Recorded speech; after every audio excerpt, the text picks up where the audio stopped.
Good morning, good evening, good afternoon, wherever you are in the world. I hope you guys can hear me. Tell me if you can't hear me, but you should be able to hear me. Hi, Blessed. How are you? What a beautiful icon you have there. I love that. I'm so glad to be live with you today because this energy when we go live is so much more different than when I record the shows. And so I love the spontaneity of your questions. I love to be able to connect with the divine, to be able to think on my feet, to deliver messages that I feel the spirit wants me to deliver to you, and it's all being done live. So I'm always grateful for these live sessions.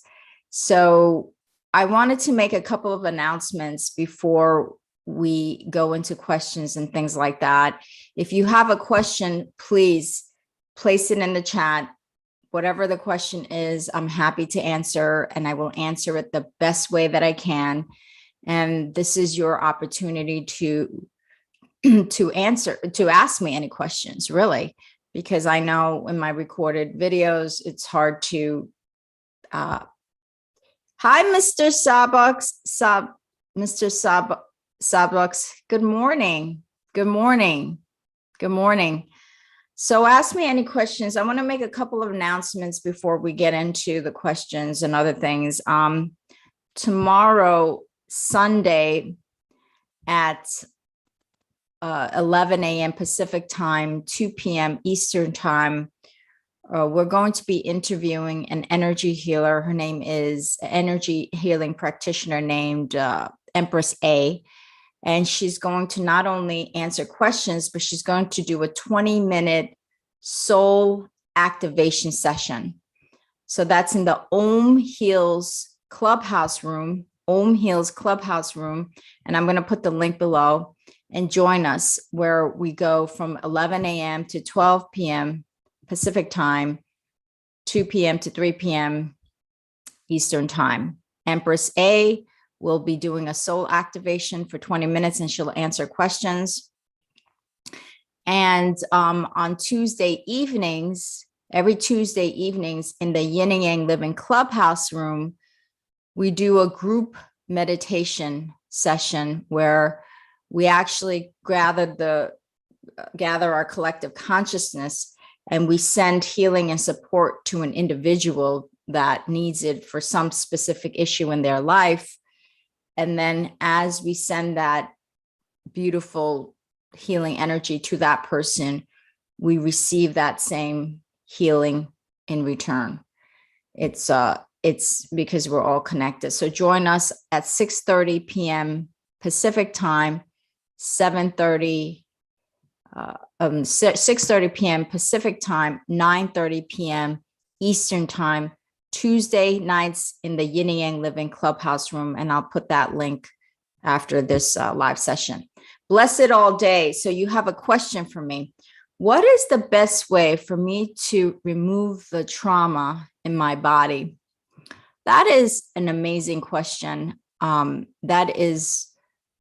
That's such a big question, but it's an amazing question because I always say that I believe that trauma that we store in our bodies, whether it's trauma from our previous lives, whether it's trauma from this life, whether it's trauma that we've inherited from our ancestors, it's all trauma. As we keep holding on to it, the manifestation is disease in our body. That physical manifestation is a result of that trauma. And so some of the trauma is conscious, like the trauma that I had in my childhood, I am aware of. Then there's trauma that I have had in past lives that I'm not consciously aware of. Good morning, Regalado. What a beautiful name. There's trauma that I may be holding on to from my past life that I am not conscious of. That's more subconscious. So we hold on to both conscious and subconscious trauma. Now, the way to remove trauma, there's so many different ways to remove trauma. I have used lots of energy healers to help me facilitate, to help me release the trauma. All healing is done by you. The energy healer or the practitioner is helping you facilitate that healing, because sometimes we need support and help, right? Sometimes we just can't do it ourselves. However, we can always do it ourselves. We can always do it ourselves. It takes practice. And so one of the things, I always go back to a very classic Hawaiian spiritual practice called Ho'oponopono. Bless it all day. Look up in my playlist under Wisdom and Wellness. There's a video about Ho'oponopono. And maybe I could share that link right now. Let me go look up that link and I can share it to you right now, because there are many ways that we can release. I'm looking up that video because I want to place that link there for you. And there's also a meditation that goes along with this video that I'd like you to, and I'm putting it right here. That's the Ho'opono.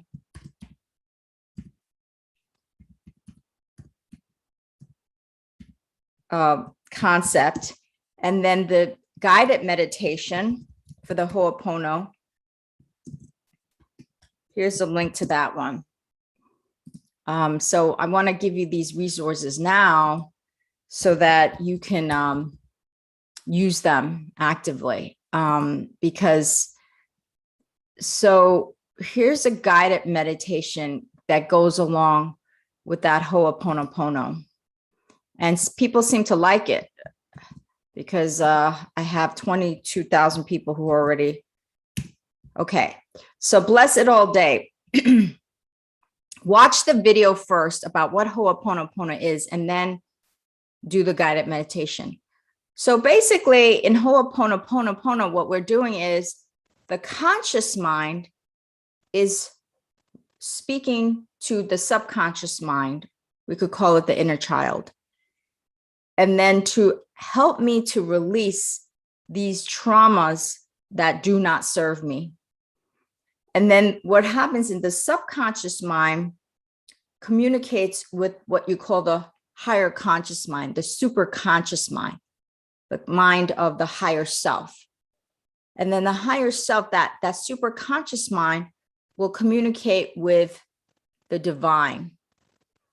And the divine will help you to release. And so this is the general premise of anything that we could release. So that's one technique, is using the Ho'oponopono. But there are lots of other modalities that you can tap into. And essentially, all of these modalities is to call in your higher self and the divine to help you release it, whether you know consciously what that trauma is or unconsciously what that trauma is. So I just did a Akashic Records session with a beautiful energy practitioner, Noelle. And she saw my Akashic record is kind of like the Google for your soul, the Google for your energetic being, where there's a whole record of your past life, present life, future. There's a whole record. And so what she does in Akashic Records is she looks at my record, my soul's kind of blueprint record. And then she says, these are the patterns that I see in your soul's blueprint that do not serve you, that do not serve you. And then she asks the divine, and she asks your permission if you have the intention to release it. And so then there's another modality called super conscious recoding, where I'm actually going to be doing a session with a woman named Paula Anderson, who does the super conscious recoding, where you go straight to your subconscious, your superconscious mind, because remember I said there's the conscious, subconscious, and that superconscious mind. That superconscious mind is sort of the higher self. It's what you call the soul.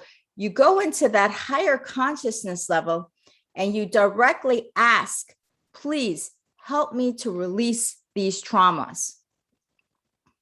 So in all of these modalities, where the same thing is shared is that you're communicating with you're communicating with your soul, you're communicating with your higher self, and you can even communicate with your body. Now, communicating with your body is also a very powerful technique, is because the body stores these traumas. Every cell in your body has an intelligent awareness, and it stores it in the body, in the cellular level. So what you could do, blessed all day, is you can go into your body and you could communicate with the body. I'm actually going to be doing a video about this, about asking the body to release these emotional traumas, because this is a very powerful technique, because your body has a memory of that. Your cells have memories. And so one of the technique, and this is a very short, and I'll do a whole entire video just dedicated to this, is you want to feel where you have tension. Maybe you have tension in your shoulder. Maybe you have pain in your stomach. Maybe you have pain in your chest. Go to the area where you have pain in your body, because a pain is always a manifestation of trauma. That's what pain is. It's a manifestation. A physical pain in your body is always a manifestation of some trauma. So what you could do is, let's say you have a chest pain. You know, I have the shoulder pain right here, is because my husband got hit by a truck and underwent 3 surgeries here. And I had such terror from that time that my cellular memory still holds some of it. And so I had this one energy healer to help me release. I don't think I released it 100%, but I released a lot of it. So one of the simple things that you can do is you go into a meditation with that part of your body and you start communicating. So the first thing you want to do is, let's say you have a chest pain right here. You want to close your eyes, get centered, do some couple of deep breathing, just to center yourself. And then you can start communicating with that part of your body. You could say, I love you. You could start observing. Observe every part of that body in a 3-dimensional way, as if you're going around that part of your body. You're observing that part of the body in a 3-dimensional way. You're going around.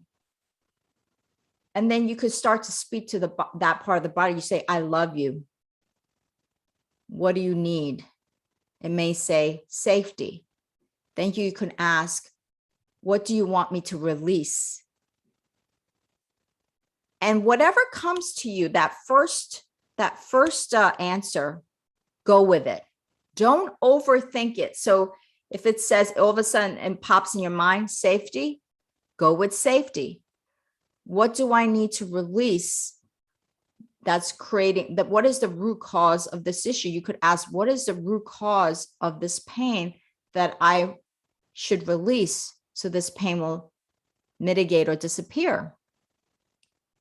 And again, just be present with it. Whatever pops up, the first thing, just go with it.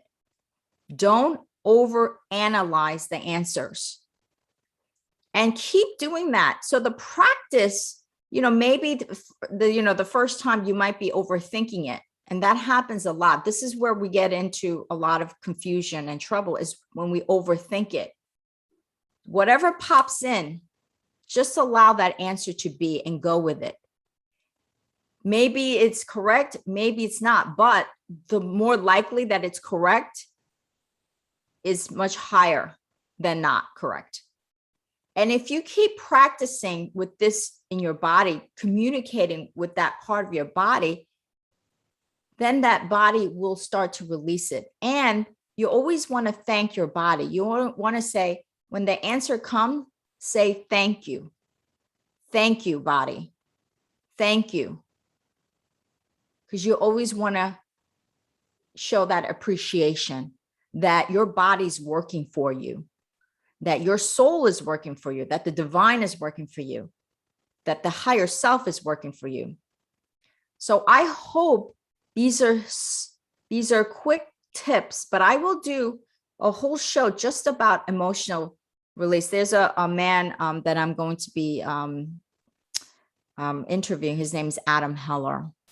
And his program, he went from people who had a pain of 10 to 0 just by releasing emotions. And there was a hospital that actually did a 1-month clinical study of his program. It's called Zero Pain Now. And they actually validated it with this clinical study. And I'm actually shooting a show with him on Monday, but I'll release it in the coming weeks to really show how when you release those emotions, those traumas in the body, then you start to really heal organically or naturally, because those traumas are blocking our chi energy. And when we block our chi energy, then it manifests into bodily disease. And so I hope that helped you. Bless it all day. That's sort of the short answers, but there's lots of videos. There are coming videos that will talk about this more. Sri Rupa Sirkar, please share your experiences as an empath. Often I feel helpless in situations where I can't do anything. I have absolute compassion for you because I am also an empath. Actually, my life coach, Jules, says that I am a 3-way empath. I always associated being empathic with just being able to take on other people's emotions. But he says I'm 3-way empathic because my head and ajna center up here, those energy centers are completely open. So I could take in other people's thoughts, which is good and bad. It's good because, I could get information that I might need if I don't have it. And it's bad because if I start to take on too many thoughts, that can create confusion and anxiety. Then I'm empathic a second way because my spleen center is undefined. It's open. That center governs sort of your health, the sensitivity of your health. And so if somebody has a pain, like let's say they might have a pain in their knee, I might be empathically taking on that pain. It may not have been my pain. It might be somebody else's pain. And then third way, I'm emotionally empathic, which is the traditional way that people think of empaths, is emotional, taking on the emotions of others, because my emotional center is also completely open, undefined. So that's a lot to be 3-way empathic, right? And so what it is that you're not helpless. There was a guest that I had, Wendy DeRosa, and let me find that video for you.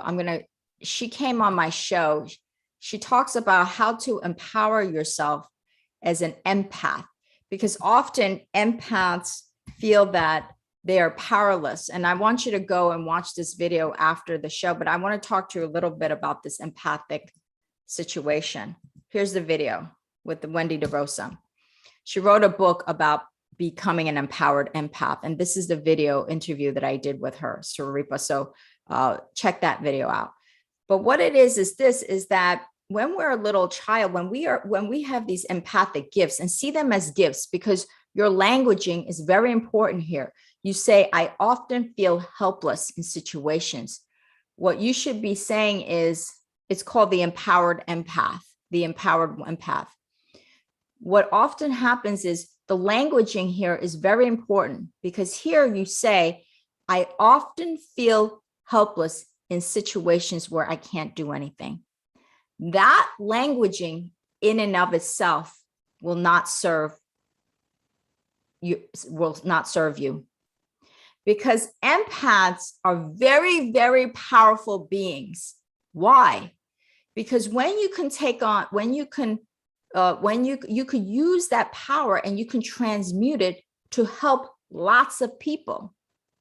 But the key here is not to take on those emotions and hold it, because when you hold it, that's when you get into trouble. And so the languaging here is incredibly important. This is, I talk, my life business coach, Jules, he talks to me all about languaging all the time. I said to him just yesterday, I had last week I had a session with him, and I said, I can't do this because I don't have this. And he says, Moon, you can't say that. He says, in order for me to do this, I need this, this, and this, or I want this and this and this. So your languaging alone will disempower you. So you have to switch that languaging. You have to say, oh, I'm an empath. I have gifts that God has given me to help others. That's the perspective. That's the number one way to first tackle this situation, is use words that flip your empath to something which is empowering, because empaths are very, very powerful people, extremely powerful people, because when you use it correctly, you can help lots of people. You could help thousands, millions of people around the world.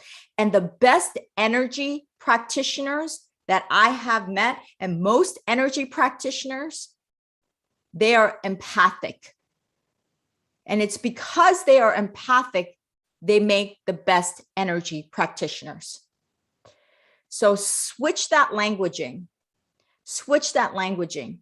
Now, as an empath, you want to make sure you're creating boundaries so that you do not constantly take on the boundaries of all these emotions of other people or the planet. You know, there are times when I have just arbitrarily become anxious, and I don't even know why. Part of it is that I'm just taking in the stress of the planet as an empath. Sometimes you don't even know why you feel that way as an empath. And so one of the things that, so you want to make sure you have boundaries with people. You only show up to people once you have set those boundaries. You never want to show up unless you've set those boundaries again. You've got to set those boundaries with people, because you cannot serve them well or effectively if you don't have those boundaries. The other thing that Wendy DeRosa talks about is, she says, empathic people, when you're coming into your soul is now forming into, your soul is forming into this physical body, right? You have the chakra system, the 7 energy centers, right? And one of the things that she mentioned is, with empaths, the empathic consciousness is formed first. Energetically, it's formed first. So the first 3 chakras, your root chakra, your sacral chakra, and your solar plexus chakra, is developed first. And the empaths are, that's where the emotional center of our empath is, in those 3 chakra centers. And so one of the things that Wendy recommend for empaths is to heal those 3 chakra centers. And that healing takes some time. It takes a little bit more practice and deeper healing, is to go into those 3 chakra systems and start to really heal the things that you need to heal. Because the thing is that when we are empathic, when we grow up as a child being an empath, and we're, our parents are saying things to us, the society is saying things to us, as an empath, what we do is we hold it in, and we don't express anything. We hold it in because we're too afraid to express ourselves. And so as we hold it in, we're holding it in those 3 energy centers. And as we hold it in those three energy centers, when we become adults, we get into this situation where we feel helpless. We feel like, because we don't know how to transmute those energies into a higher frequency that will allow us to help others.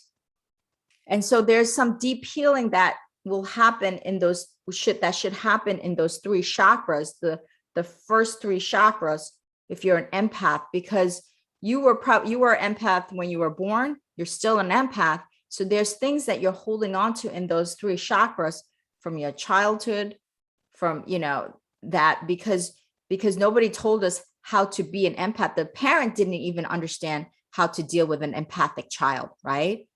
So this is why that healing in those chakras will help, and having those boundaries. I always, in my meditation in the morning, I call in at my final, one of the things is doing a lot of grounding for empaths. One of the things I do is when I start my meditation, I bring in divine source light, and I take like a energetic shower, and then I have roots that I imagine roots coming out of my legs, my hips, going down to Gaia Earth to ground me.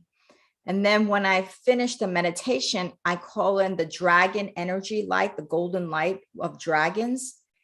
And I, again, have that light come through me, and I have it do another spiritual kind of shower, energetic shower, and then have that light of protection around me, that golden light, a shield that I zip up so that I'm protected. As I go out into the universe, I'm protected. And I did this when I went to Portugal, because I don't even have the vaccine.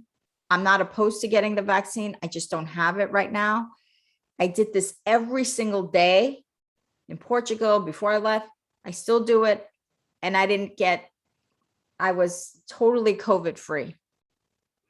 So these are some of the tips as an empath. Empaths can be I'm going to do a video on just empath. Empaths are very, very powerful beings. It's just that you don't know how to channel it. You're taking in all of these energies of others, and you don't know how to transmute that. And that's why you feel helpless. But if you know how to transmute those things and protect and have boundaries and heal those three chakras, you will be a very powerful being, Swarupa. You will be very powerful. So that was a beautiful question. Good morning, Kristen. Silvana. A strong, compassionate heart needs no boundaries. In fact, with boundaries, resistance, you are not connected. We're not talking about boundaries of love. Love you can always give. I do meditation where I take when I'm feeling something in here that I feel like I'm taking on something negative, I transmute that. And then I send that love out, love of light out to everything on this planet. So we're not talking about boundaries of love or compassion heart. We're talking about boundaries of taking in other people's stress, anxiety, and negative emotions. That's what we're talking about for empaths, not boundaries for compassion and love, because those should never have boundaries. I completely agree with that. So thank you. Kristen, I have been completely blessed by my mother, has always been on the spiritual journey and never closed off energy to me. She taught me how to live in the world with spiritual gifts. Wow, Kristen. Sorry, I had to take in some water. That is beautiful. You are very blessed and lucky because, I didn't grow up with that type of childhood. I have no regrets because I always say I did grow up with lots of trauma in my childhood, but that trauma is the reason why I am on my spiritual path.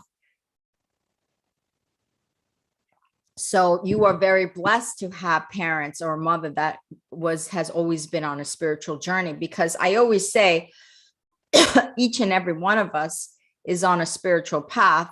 whether we know it or not. Some of us are very conscious, aware, and we cultivate it and nurture it. Others are just not aware of that, and that's okay. There's no right or wrong. It's not right to cultivate your spiritual path. There's no right or wrong. It's just a different path. It's just a different journey. That's all it is. They're all apples and oranges.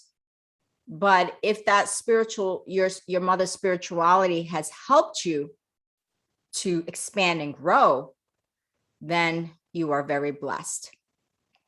But you don't have to be a spiritual person to expand and grow. You know, if you're not spiritual, I don't judge others if they're not cultivating their spirituality. I used to judge others, but now I stopped doing that because it's not my journey. Everybody has a unique journey on this plane. I just happen to choose to be on a spiritual journey. And if somebody doesn't choose it, that doesn't make them any less valid. That doesn't make them any less loving or compassionate. There are people that I have met that are very compassionate, very loving, that are not necessarily what we call spiritual, but being loving, being compassionate in and of itself is spirituality. That in and of itself is spirituality. The way you behave towards others constitutes spirituality. The way you behave towards yourself constitutes spirituality. So you don't have to be like chanting mantras and going to mass and, you know, doing all the stuff that I do to say I'm spiritual. To me, it's really about how you treat yourself and how you treat others. Can you have compassion for those that you disagree with? Doesn't mean you're condoning their behavior, but can you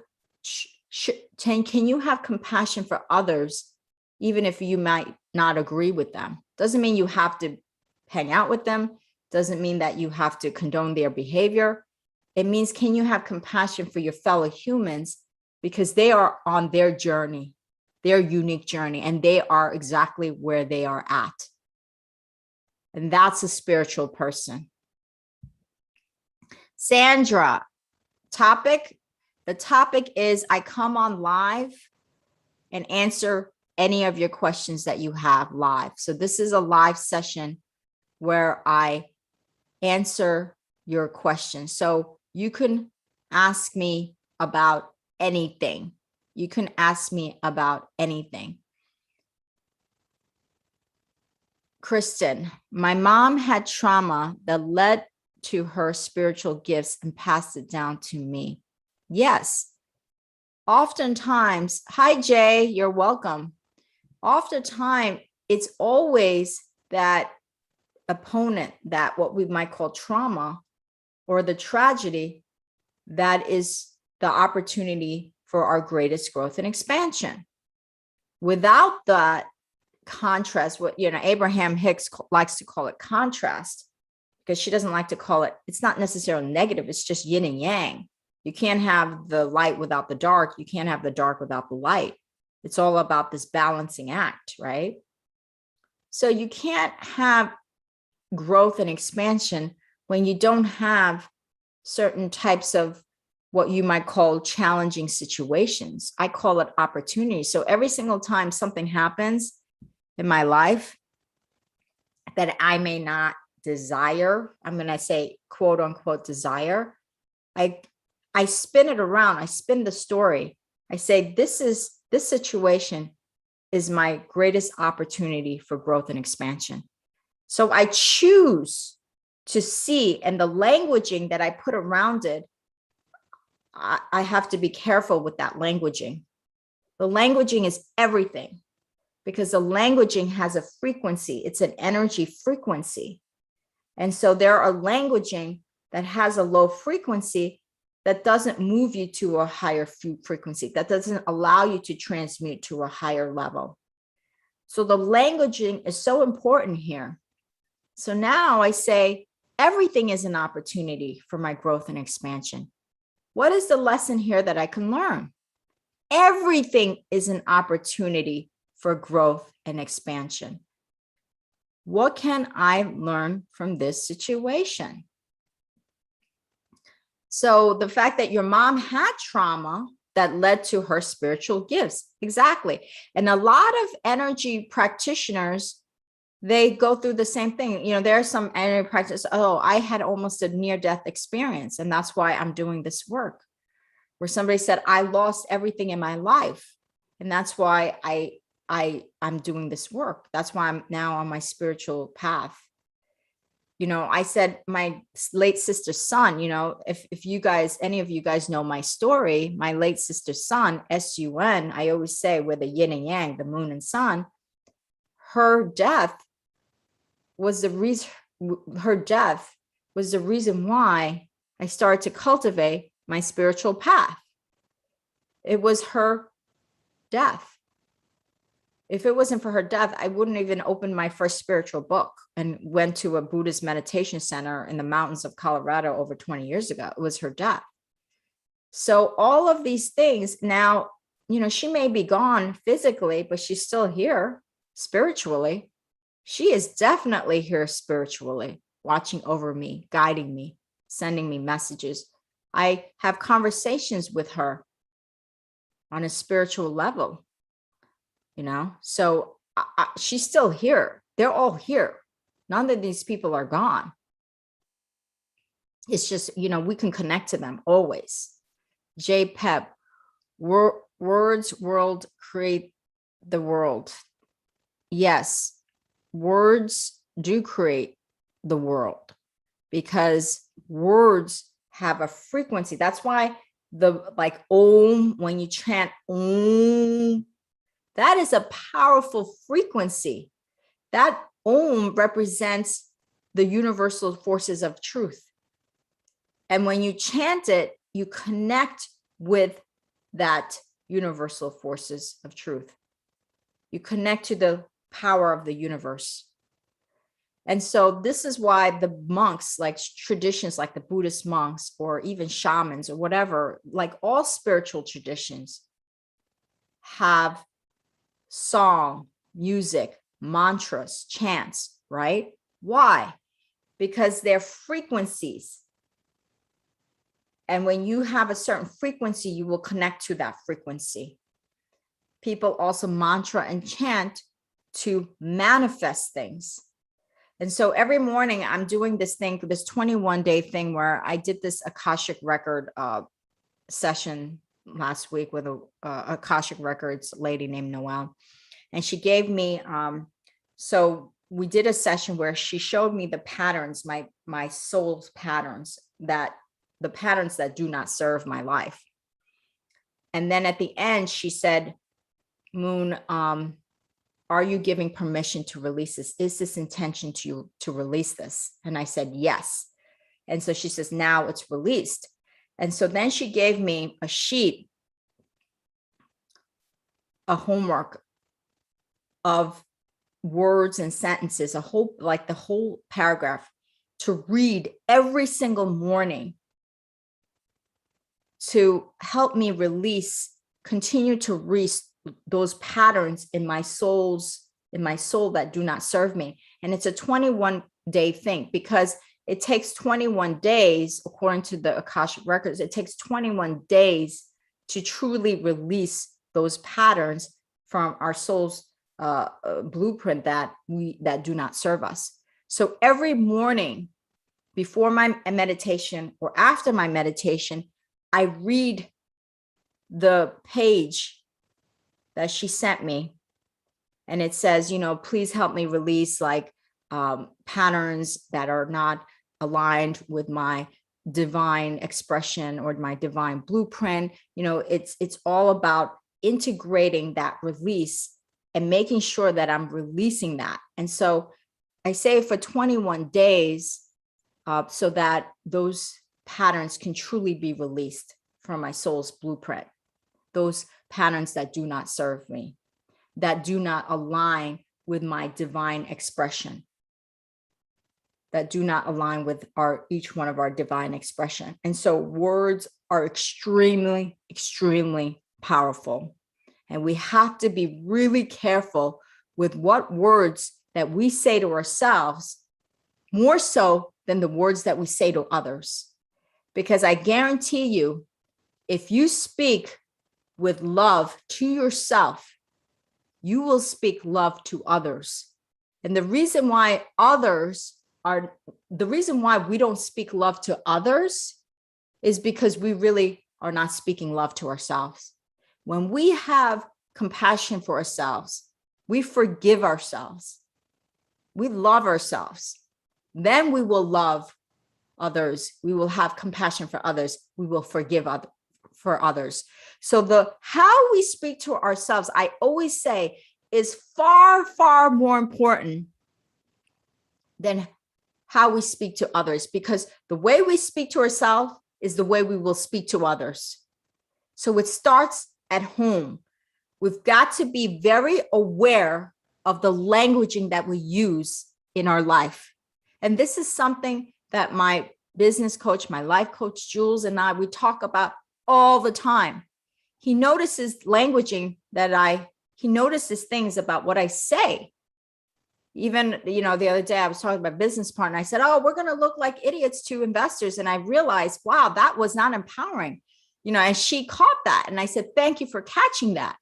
Why would we call ourselves idiots? That's ridiculous. Nobody's an idiot. We may not be prepared, but we're not an idiot. Just that languaging is so critical. Languaging is the essence of shifting your life. Languaging. So be very aware of what language you use, what language you say to yourself. Sarah, hi, Sarah. Would you like to talk about the significance of the moon in spirituality?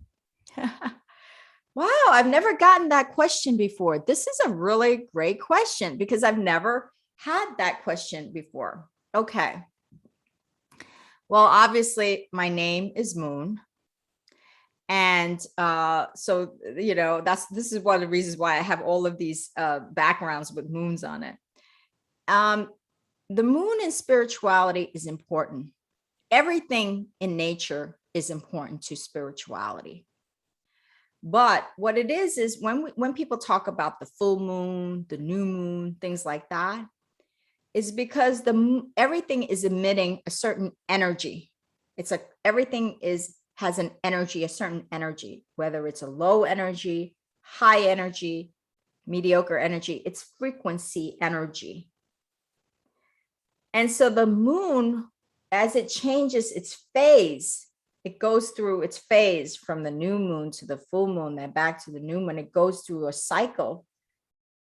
Those cycle, it's representing a certain cycle, phases. And so one of the things that when I had an Ayurvedic specialist on my show named Afrin, she talked about the cycle of the woman's menstruation. It's very in accordance with the cycle of the moon. You should watch that video. Let me pull that video out because it actually follows the cycle of the moon. And let me give you the link to that video because it's the cycle of the moon that she talks about with the woman's menstruation. And so when you're in different phases of the moon, it's a different energy. It's a different energy. So let's say you're in the energy of the full moon. The full moon comes. That is the time to release anything. That's an ideal time to release things that do not serve you. When you're in the phase, maybe in the new moon, it's the time to set new intentions, new goals, new intentions. And so when that moon is in the different phases and you behave or you behave in a different way, or you want to set your intention and behave in a way that is most aligned with that moon phase. So the full moon phase would be a great time to release things that do not serve you. There's a time in the moon phase where you take more action. There's a time in the moon phase where you retreat more. There's a time in the moon phase where you might do equal action and equal retreat. So that's why the moon, or even the sun is the same, the sun. There are times, you could also leverage the power of the sun. But the moon has these phases. And so when you align yourself with that phase of the moon, where this is a time now for me to just retreat, the yin, this is more the yin time where I'm going to retreat, then you're leveraging the power of that moon. Or when the moon phases in another way, that this is a time to take action. This is more the yang time. Then when you take action, it will be an alignment. And so you will get better results in your life. And that's what astrology is all about. The astrology is all about, it's showing kind of like this energetic blueprint of the universe. That's what the astrology is showing, kind of this energetic blueprint. And so when you understand your astrology in relation to this universal energetic blueprint, and you start to behave in alignment with that energetic blueprint of you and how it's connected to the energetic blueprint of the universe, then you will start to get better results in your life. That's why these are very powerful, what I call metaphysical tools. And we actually use it in our business. Is that there are certain days when we don't sign contracts. Believe it or not, we run our company very metaphysically. There are days when I just don't sign contracts in those days. There are days when, is the days when I won't take as much action. There are days when I'll take more action. You know what I'm saying? So the moon has these phases. Yes, there's a lunar eclipse coming up in November, Yoshi, and you can leverage the power of that lunar eclipse.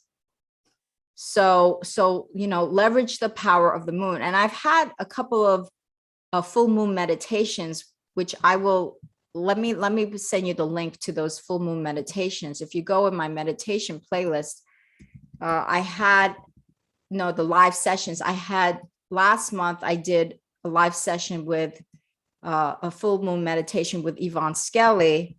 The month before, I did a full moon meditation with somebody, with Tanya Smith, and I just put those links in there for you to, when it's the full moon, watch these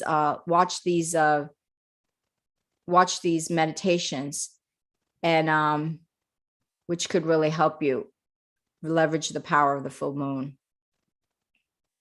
So that's why moon is very significant in spirituality. But even, everything in nature is very significant for spirituality, because nature is created by the source energy of God or the divine.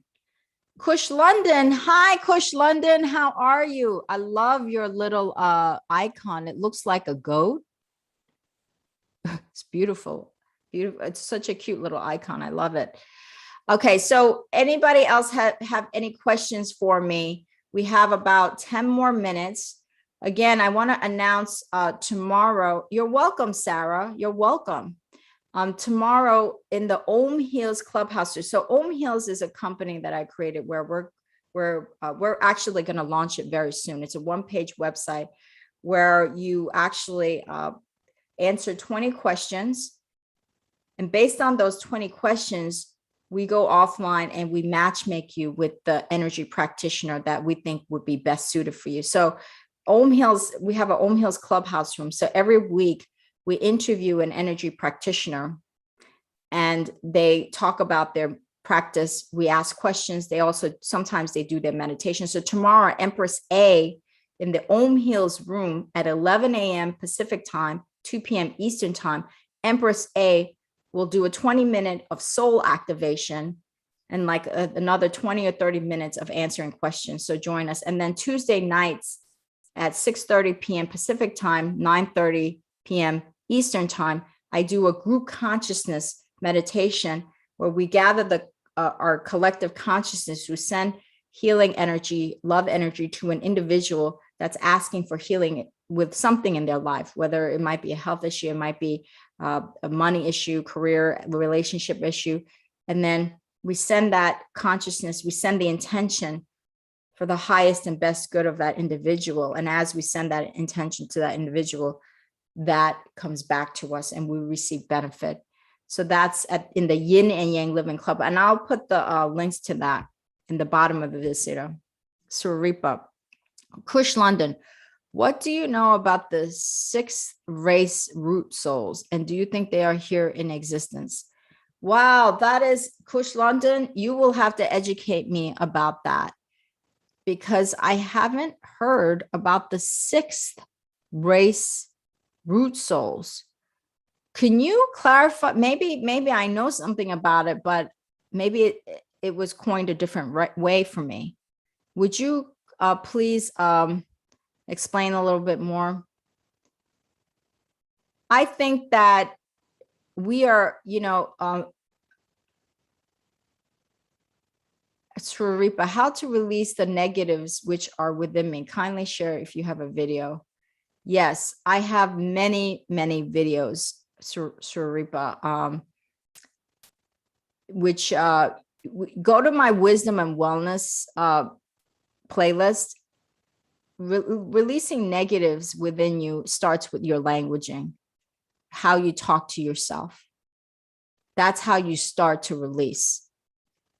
And so look at the videos. There's multiple videos about how you talk to yourself, how you shift the narrative, how you shift the story. Now, this Kush London has this really interesting question about root souls. I've never heard of that one. But what I always say about our soul, that we're basically, souls having a temporary physical experience, right? And I always say this physical experience that we're living in is the Matrix. Have you guys ever seen the movie The Matrix, where there's this world that looks like planet Earth, and they call it the Matrix, but behind this planet Earth, there's these machines that are directing everything that's happening in planet Earth. So the planet Earth is more like a hologram. Well, that's how I see our physical experience, is that we are living in a hologram. And behind that hologram is our soul, is spirit, is divine. That's basically kind of orchestrating everything. And so there's so many different levels of consciousness that we're talking about here. We're talking about here the consciousness, what they call, this is like the first level of consciousness, which is the lowest level of consciousness. This physical time-space reality that we think is real, to me, is not really real. It's the Matrix, and it's the lowest level of consciousness. Then we get to the next level of consciousness, where we start to get into our soul, our what they call our higher self. Then we get to another level of, you mean the energetic beings that we are, non-physical energetic beings that we are. Then we get to another level of consciousness, the spirit that is beyond our souls. Then we get another level of consciousness, we call the source energy of us. So there are lots of levels of consciousness that we're talking about. And so as we go up more and more higher in the consciousness level, away from this first level of consciousness, we truly become one with the universe, and the universe is one with us. There's nothing to even do at that point. It's just to be. There's nothing to create. There's nothing to be. The creation happens on its own. And so I know this sounds a little crazy and complicated, but just think of kind of, this consciousness level that we believe is the reality is really just a hologram of the higher consciousness levels. And so I don't know if this at all addresses any of that 6 race root souls, Kush London. Yes, there will be emergence of the sixth. Right. There's different levels of existence. And there's the astral plane. There's all these different levels. And so what level we're connecting to is an individual choice. So there are people that you see here on this physical world. Yeah, I love the Matrix. Me too. And Matrix 4 is coming out December. I can't wait. It was like, I love it. So there are people that live in this physical plane. I've met lots of people that say, you know what? I don't feel like I belong here. I don't feel like I belong on this planet Earth. And I understand. I get it. I get why. But they've come here to learn lessons for the expansion and growth of their soul. That's why they're here. So while you're here, even if you feel you're off here in this planet, figure out what the lessons that your soul needs to learn. And then you might not come back. You might never need to come back into this physical form. So just really start to, yes, what a magical, amazing thing we call life. Don't waste it. We only so many trips around it. It's true. There's a certain joy and adventure and uniqueness to being in this physical world. And let's try to optimize that. Optimize the physical world to learn lessons for the expansion and growth of our soul. Don't waste this life, because I see some people that say, I don't belong here. And I get it, but you came here. You chose to come here to have physical experiences, right? So don't waste that. Don't waste why you came here. You came here for the expansion and growth, to learn lessons. Oh, Jenny. Hi, Jenny. How are you? Yes, I love your son Clubhouse sessions. I try to, but I am in bed night. Yes, I get it. I get it, Jenny. I totally get it. I love you, Jenny.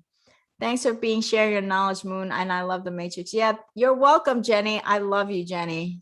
Love Jenny. She's amazing. Sir Rupa, you're a blessing for us. Thank you so much. Thank you. I feel privileged to really do this work. And, I wake up and I say, I ask the universe, I said, do you want me to do this? If you want me to do this, I'll do it. And I will trust and have faith. And how it's all going to happen, I don't know, but I do it because I am here to be on my soul's path and to be guided by the infinite wisdom of the universe. If it doesn't feel like it's on my soul's path, then I must leave. I must release it. So the most important thing is, am I doing this as a calling? To me, it has to feel like a calling. And that's when I do something. It has to feel like it's on my soul's path. Which one? I believe we are here to exercise souls 100%. I believe that from my life experiences so far. Absolutely. Absolutely. We are all on a spiritual journey, whether we are aware of it or not. Some of us are aware of it, and those that are aware of it, we nurture it, we practice it, we cultivate it, we look to see how we could grow and expand. And those who are not aware of it, I don't judge them either, because there was a point in my life where I wasn't cultivating my spiritual. It doesn't mean that I'm a better person because I haven't cultivated my spirituality. Doesn't mean that I'm less of a person. It just means I'm on a different path, right? So one of the things about being a spiritual person is to not judge others for where they are at. That's the first thing of being a spiritual person, whether you say you're spiritual or not, is how do you behave? How do you behave towards others? How do you behave towards yourself? If you're judging everybody and you're saying that you're spiritual, you're not spiritual, in my opinion. You have to walk the walk. You can't just talk the talk here. We have to walk the walk. And judging others is not a spiritual thing. So I refrain. I'm not perfect. I'm still learning. I'm still a mere student in this life. I'm learning every single day of how I can grow and expand, how I can be a better person in my spiritual path, how I could walk the walk more each day. How can I walk the walk more and stop judging so much? And that's one of the things that I have really, really been working on, is refraining from judging whatever others do, judging, from other people's spiritual beliefs. That judgment is not spiritual. So that's one of the things that if we say that we are on a spiritual path, we've got to walk the walk. And walking the walk is demonstrated by our behavior towards others. Jenny, yes, I have come a long way in judging others. Thank you, Jenny. Yes, I have come a long way, but I'm still not there. I can't say that I am 100% free of judging others. I can't say that because that would be dishonest, but I work at it. And I try to have an awareness of myself when I do that. That's something that I consciously work on, is, am I judging others? So this is something that is very, very important. Judgment. Regal Rabbit, you are special, amazing, full of wisdom, bright, or full of pure light. Love you. Oh, love you, Regal. Thank you so much. Thank you so much, everyone. So now it's 10:01. I have a dog sitter that's coming to my house because I'm going to have to go away in December. So she's going to come and see if she gets along with my dog Happy. So I've got to run, but thank you, Jenny, for making that commitment to be better each day. Thank you so much. Thank you all, everyone. So let's all close out. Let's gather our consciousness together and let's do a closing prayer so that we can set our intention for the rest of the day. Dear God, divine, ascended masters, spirit guides, angels, thank you so much for allowing us to open this amazing space with these amazing, amazing viewers. Please allow them to follow their soul's path, to show them and guide them and protect them, and send them messages constantly, and allow them to have compassion for themselves and forgive them for themselves as they move forward on their spiritual path and journey of expansion and growth. We are so grateful that you are continuing to send us light, send us love, and that we can choose every single moment of what we're going to do with that light. Are we going to use that light for fear, or are we going to use that light for love? Are we going to use that light for judgment, or are we going to use that light for compassion? And we thank you for allowing us to open our vessels to receive your light a little bit more, and to be able to surrender and release all doubt, all fear, all worries, knowing that you have infinite wisdom, infinite ways, infinite power to make all things happen, and that our job is to just surrender and release to your infinite divine light and love. And as we do this, we know that we are on our soul's path, and that everything will be revealed to us in its divine timing, as it should. And that most importantly, that we bring in, each one of us, we bring in the compassion, the forgiveness, the unconditional love for ourselves, and that you are sending us that light so that we can have that.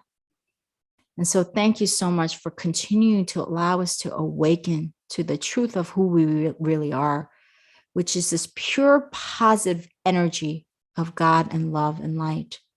And then as we awaken to our truth a little bit more each day, each hour, each week, each month, as we open to our truth and awaken and come home to our soul, we receive so much abundance and health, money, career, relationships, businesses, jobs. And we are so abundantly grateful, appreciative, and blessed to receive these abundances and to be able to be on our soul's path and awaken to the truth of who we really are, which is this eternal being of unlimited potential, unlimited light, unlimited ways to help others and serve others. So thank you so much for this honor and this opportunity to come together and gather all of these beautiful energies.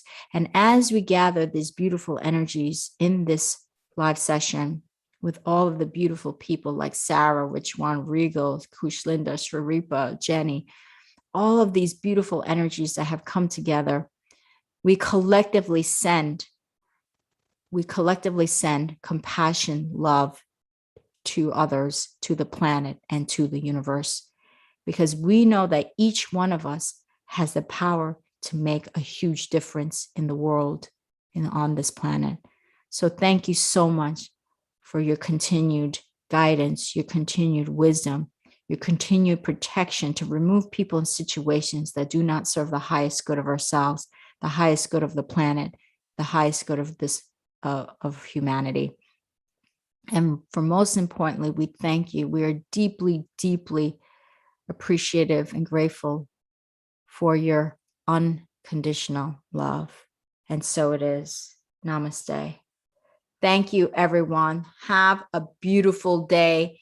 And I will put some links to the clubhouse rooms below this video. And I send you much love and blessings until the next live session. So I'm trying to do one live session per month. Thank you so much. Much love and blessings to all of you.